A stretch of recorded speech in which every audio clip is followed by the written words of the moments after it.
Just thought I'd show a quick video, a little birdhouse that I put together for Oma. I don't know if you can see it or not there. The lighting.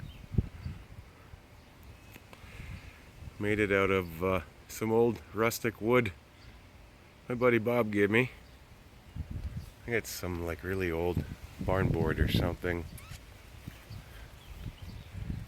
And some of the cuts that I've made exposed the fresh wood, so I just went over it with a torch, kind of age it back up a bit.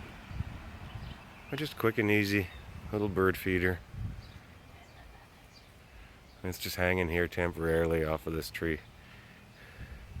Pretty easy.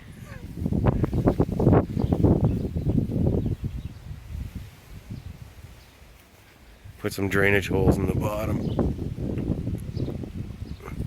in case the birds actually do go inside.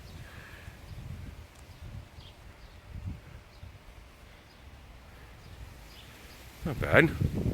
My first birdie house. I'll probably make a few more. Just practice up, like try some different designs or whatnot.